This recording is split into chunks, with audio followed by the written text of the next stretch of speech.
मुझे कहा कि मैं आपसे बात करूंगा उस विषय के ऊपर।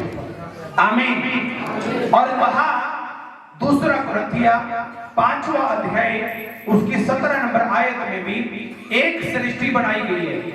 एक सृष्टि परमेश्वर ने कहा कि मैंने एक नई सृष्टि और उत्पन्न की है, जो उत्पत्ति की किताब में मैंने की थी उसके बगैर एक और सृष्टि मैंने पैदा की है।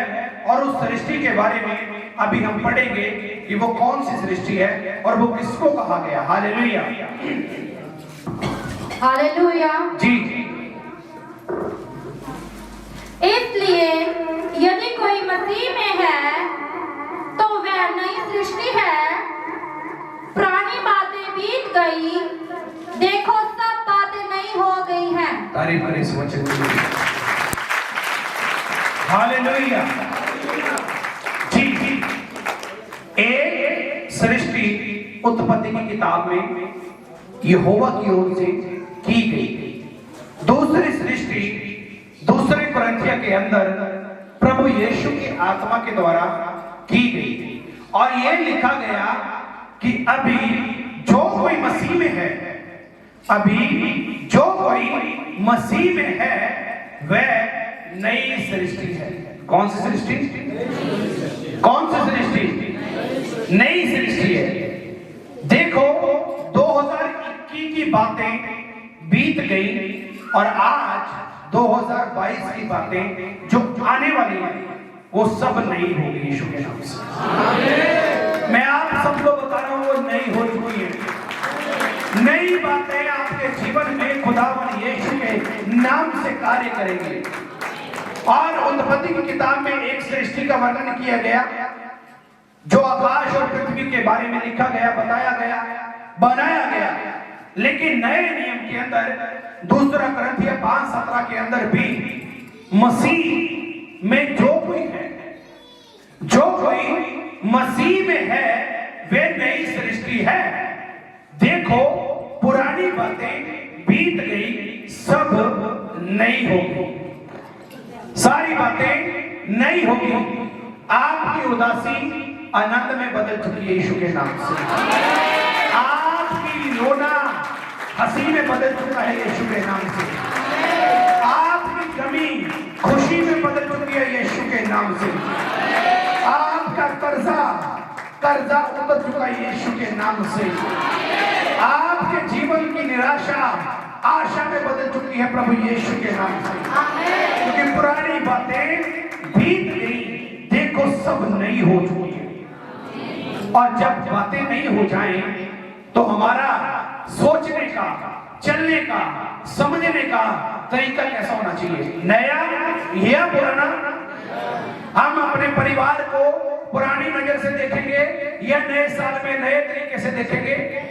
पुराने साल के सिस्टम में जाकर हम अपने परिवार को देखेंगे, अपनी कलीसिया को देखेंगे, अपने दास को देखेंगे, प्रभु की मेहरबानी को देखेंगे, प्रभु के किए गए उपकारों को देखेंगे, या नए तरीके से? कुछ आवाज क्यों? क्योंकि आप लोग मसीह में नई सृष्टि है प्रभु यीशु के साथ। नई सृष्टि है प्रभु यीशु के नाम से। यही कारण है कि बहुत से लोग अपनी कल्पनाओं से छूट नहीं पाते, अपने जीवन के दुखों को वो छोड़ नहीं पाते, क्योंकि वो अभी तक नई सृष्टि नहीं बने। यही कारण है कि वो अपने पुरानी की बातें, जो उसकी पास्ट की थ्योरी, पास्ट की बातें हैं, उनको पकड़ के रखते हैं। इसका अर्थ यही है कि अभी तक उन्होंने मसीह को नहीं पहना है। और जिस दिन वो कोई मसीह को पहनता है तो वो नई सृष्टि बन जाता है यीशु के सामर्थ्य नाम से। और आप लोग कौन सी सृष्टि बने हुए हैं? अगर कोई पुरानी सृष्टि, पुराने विचारों को लेकर यहाँ पे बैठा है तो मैं आपको कहना चाहता हूँ, अभी आप 2022 में नहीं आए हैं। अगर कोई ऐसा बैठा है, आपका सिर्फ शरीर 2022 में आ चुका है, लेकिन आपकी सोच, आपकी थ्योरी, आपका चलने का तरीका, आपका सोचने का तरीका अगर अभी भी पुराने साल जैसा ही है, कि जैसे मैं पुराने साल में पाप में था, इस साल में मैं ऐसे ही जीऊंगा। तो अभी तक आप मसीह में नई सृष्टि के रूप में उभर कर सामने नहीं आए हैं। और जो लोग आज चर्च के अंदर बैठे हैं, नई सृष्टि यीशु की सामने, नई सृष्टि है प्रभु यीशु के सामने। हालेलुया। नई सृष्टि है आप सभी।